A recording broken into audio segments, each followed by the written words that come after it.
Still a few people joining us here, so we'll just hold on for just a second.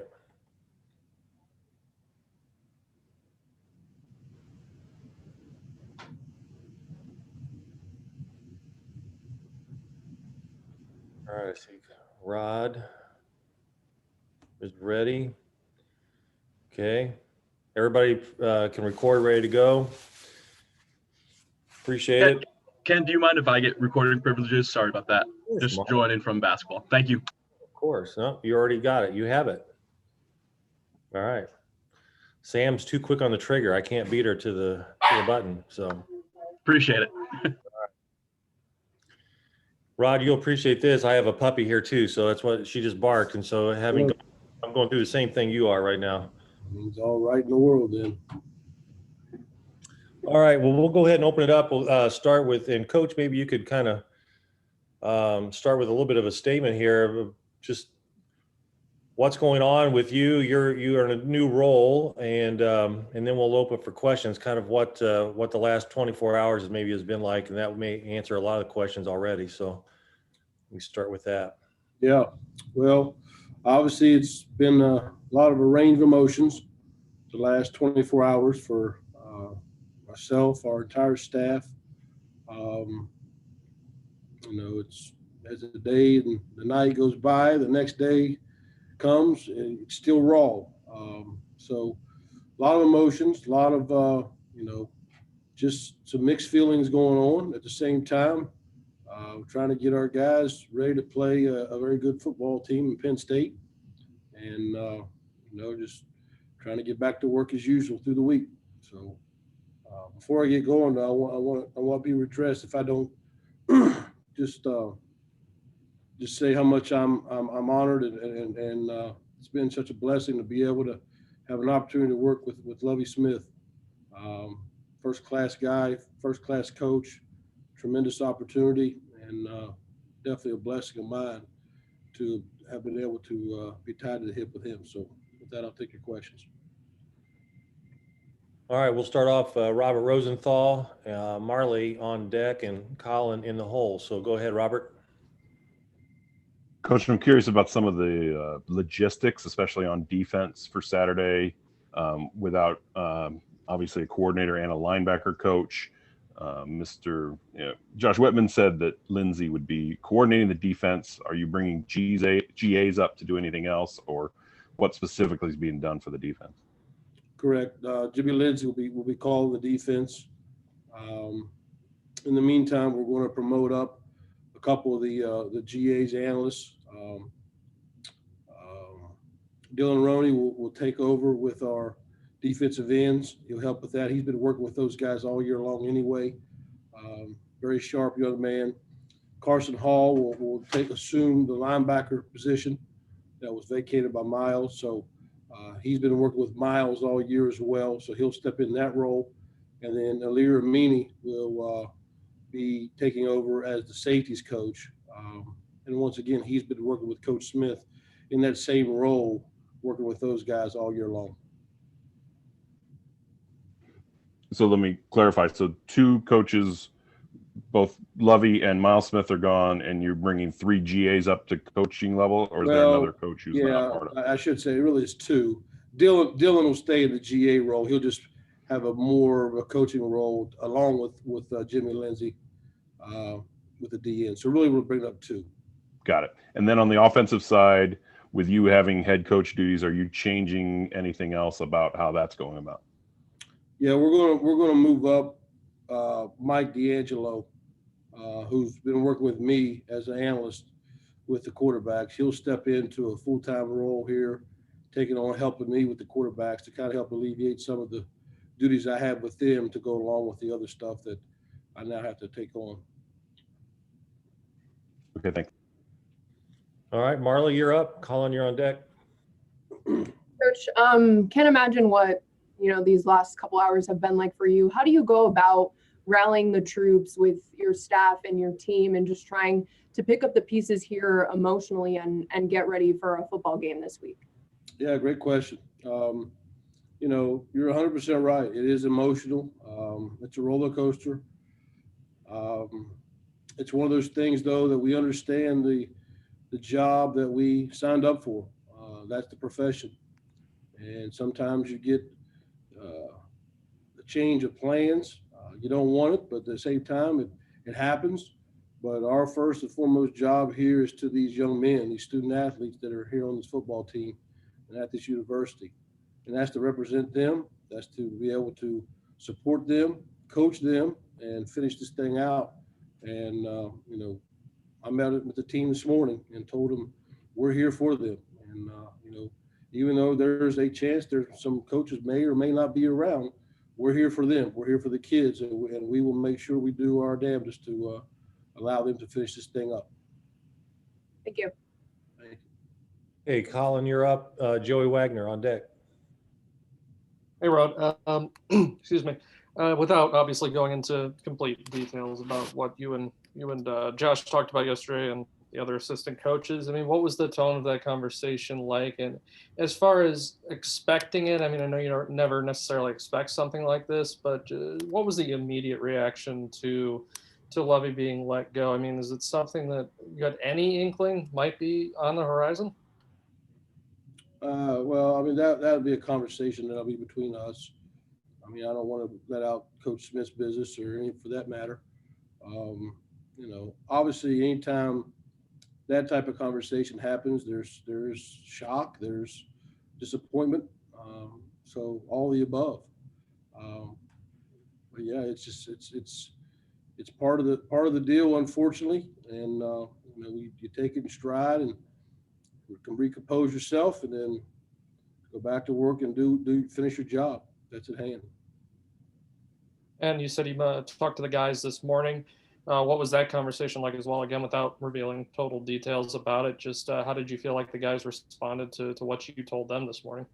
Well, once again, it was an array of emotions. So it's raw. It's still raw in these guys' hearts and on their feelings. And so everybody is just basically moving forward. We're working through this and as the best as we can and continuing to push forward to the point to where we begin starting and prepping for Penn State. And but I think there's got to be some face-to-face time with our guys, get them together as a group, which we did. I thought was really good this morning. Got a lot of good information, a lot of good things happen, and we'll just continue to keep moving forward. Thanks, Rod. Okay, Joey Wagner, you're up. Matt Stevens on deck. Good afternoon, Rod. I'm just curious with, everything kind of up in the air right now. For you personally, how difficult is this and understanding this a game, in 6 days or 5 days, I suppose, but it's still, there's confusion, there's emotions. How hard is this for you to kind of process and push forward? Once again, it's the job. It's part of the business. And we all know what we signed up for. No one ever really wants to go through it, but here we are, and you're a professional first, and you do your job, and that's what we're going to do. We'll do what we're required to do, what we're supposed to do, what we're committed to do, and once again, it's all about for me, it's all about the student athletes. It's making sure that I'm there for them, and it's a trying time for those guys. So, there's got to be leadership. There's got to be people who step in the forefront and take the lead and help these guys. And that's exactly what we're trying to do. What does your role, I guess, what are some of the drastic changes your role is this week as you prepare for this game versus where it was really a week ago? Say that, ask me again. I'm sorry. I guess, how is your role different now with all these different responsibilities? What's your day-to-day look like that's different now than it was a week ago at this time? Well, you get to feel exactly how Lovie felt, right? Now you're responsible for all 120 instead of just your side of the football. And you want to make sure that everything is going smoothly. All the day-to-day procedures from an offense and defense and special teams and meetings and weight rooms and all the things that need to be taken care of, they're scheduled right. They're up and running, and we're being punctual and attending and doing everything we need to do. So you're basically, you're responsible for the whole entire team now instead of just one side. So there is a lot more involved. Thanks, Okay, Matt, or let's see, Matt Stevens, you're up, and Scott Beatty on deck. Rod, I'm curious how you and maybe some of the other staff members have tried to circle the wagons in terms of the recruiting class that could possibly signing, in the middle of this week. And have you had any conversations with some of those commits about what they want to do and tried to provide them with as many answers as you can? Yeah, we've had communications with just about every one of them that's been committed. We've had our class for the most part committed for the most part. There's still a couple spots out there, I think, but for the guys that's been committed, you just have a real conversation with them. You let them know exactly what's going on, where they're at. But part of the reason that they committed to come to the University of Illinois was because of the great institution that we had, and people make it as well. But at the same time, this is home, or going to be home for them. So they didn't make a mistake. They'll continue to hopefully continue their vow, so to speak, their commitment. And obviously there's guys that will probably second guess things or second rethink things, and you just give them a little time. But you also try to reassure them that everything that they agreed to the first time, is still here, and the opportunity to get a great education and play great football is still that opportunity is still here. So I think the feedback's been good so far. Obviously, in recruiting, you never know till the ink is dry on the paper, and we'll see when we get to that point. Thanks, Rod. I appreciate it. Thank you. Okay, Scott Beatty, you're up, and then Jeremy Warner, go ahead. Rod, as the week goes on, maybe the answer will be different, but motivation in this game for the players and the will to want to win and all that, is that something you've got to help them with? I would imagine there's maybe some dejected and depressed feelings right now. Is there something you got to kind of help them find, or is that there already as athletes?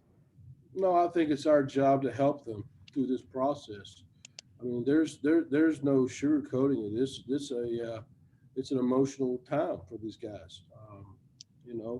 So there's got to be stable leadership that's helping, it's guiding them, that's giving them, leadership. And if you're a competitor, which all these guys are, if you're a competitor, just the ability to go play a game is enough. That opponent sometimes revs it up even more, who that opponent is. But the opportunity to go out and play another game, particularly a Big Ten opponent, that's a lot of motivation in itself. But I think this is a little special time.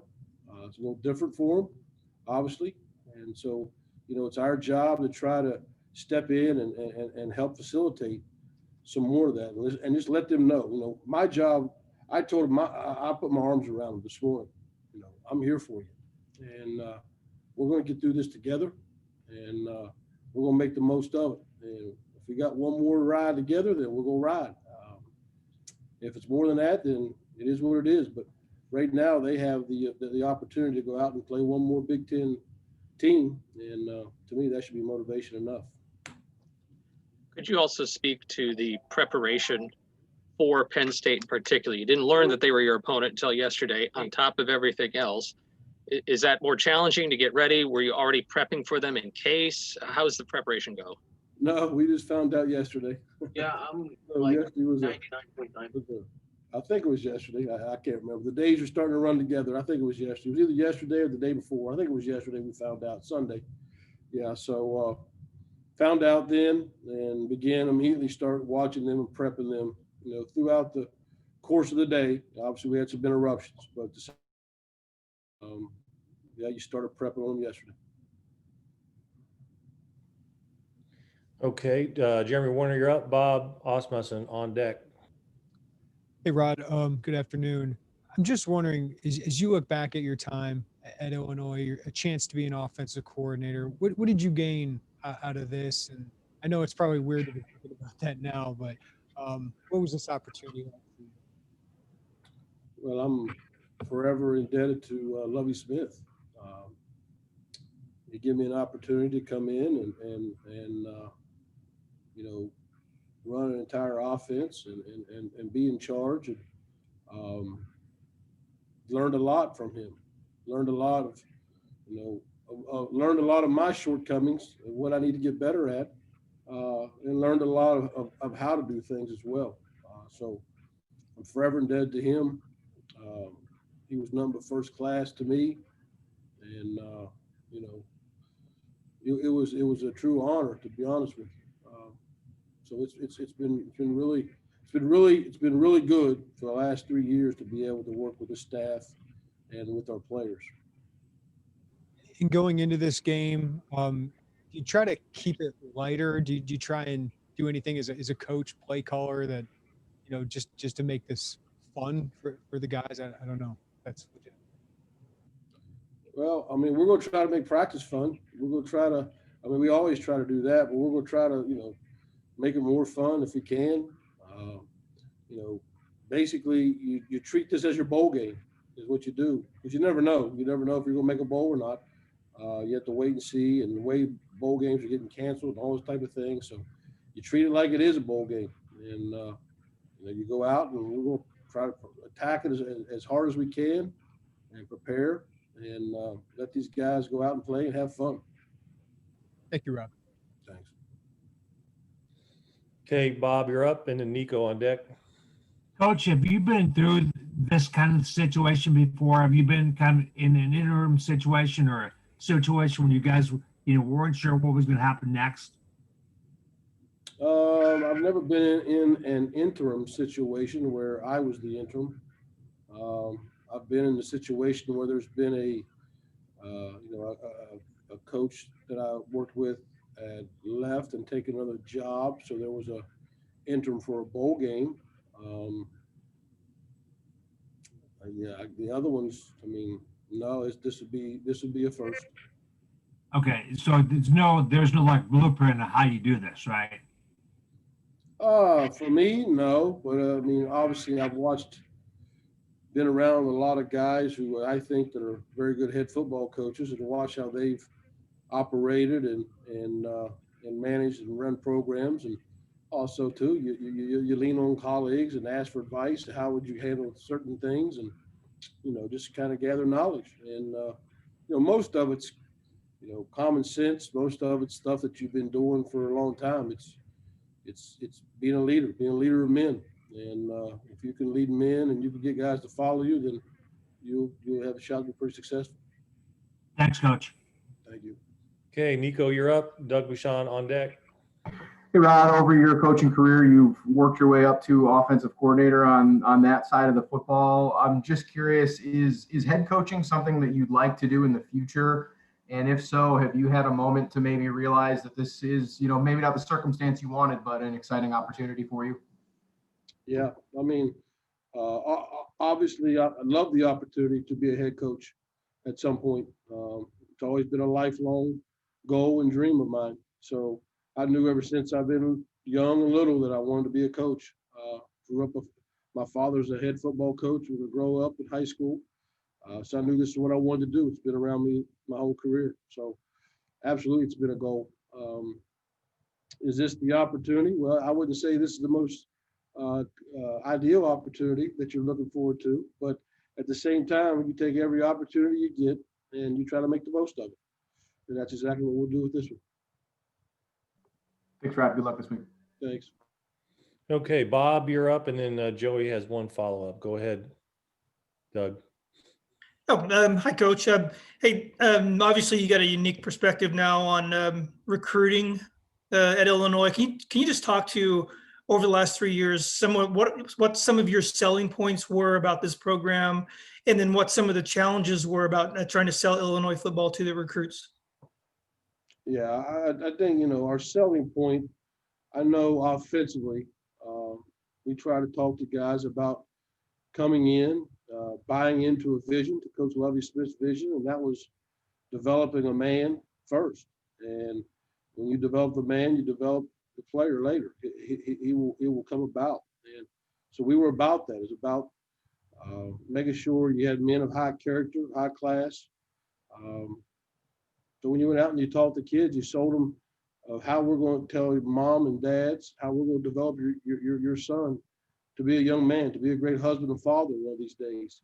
And then along the way, and we'll build him into a tremendous football player. That was the goal. And, then on top of that, when you buy into or you sell into the opportunity to possibly play early at certain skill positions or, at quarterback or whatever it may be, we presented how we run our offense, how we would show you how we can highlight you in our system. And, I think those combinations of that to go along with this awesome institution that has such high academic prestige, to me, that was a really good sell to recruits. And, that's pretty much what we try to use for the last 3 years to guys. Some guys you talked about being close to home. There's different avenues of speaking topics that you use with different recruits, but that in a nutshell is kind of what we tried to hit for the most part. And what were some of the challenges, Coach? And this program is, they haven't had a lot of winning seasons over the last several years. What were some of the challenges you faced when you went out there on the recruiting trail? Yeah, well, first off, when you're out on the recruiting trail, the coaches were awesome. When we stopped by, and to me, they were very hospitable. I mean, very, very good to us. At least to me when I was out. So I can never say anything bad about them at all. I mean, they were first class.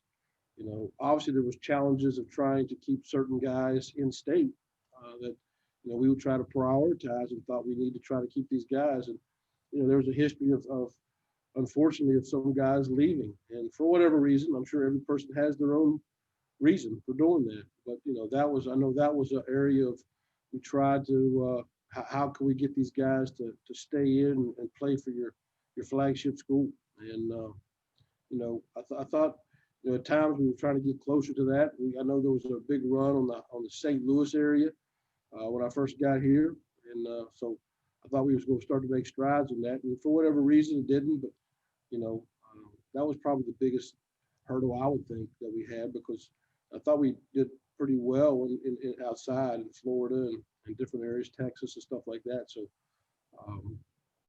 so I would say that's probably the biggest hurdle we had. Thank you, Coach. Thank you. All right, we'll circle back. Joey had one follow-up. Go ahead, Joey. Hey, Rod, how much does being hunkered down since June or July and the constant kind of weight of COVID impact the just dealing with this decision these last 24 hours? Yeah, it's been a mental grind on our players. It's been a mental grind on coaches, but everybody's in the same boat. It's not just us. Everybody's going through this. It's long, and it's been a season that's completely different from any other. No bye weeks, no off-season training for the most part. I know they did it at home, but I mean, I think that's one of the reasons you can tend to see more injuries that happened, I think, this year, probably because, us missing some off-season training. And that's not the kids' fault. That's this COVID season that the world we're living in. So there's different things. So yeah, it's been a grind, definitely. It's challenged the young men's commitment, but I think our guys have tried to be as strong, as committed as possible, from the daily testing to the not going out, to not entering the restaurants, and just keeping a tight circle. I thought Coach Smith and Jimmy Bush and our whole entire staff did a tremendous job of basically constantly reinforcing that to the guys, making it forefront and center in their mind. And our guys did a tremendous job of sticking to that. Now, we had some cases, obviously, but few compared to some other people and teams you see around this country. Thanks, Rod. All right, Colin, one last, and that'll be the wrap it up. Go ahead, Colin. All right, thanks, Ken.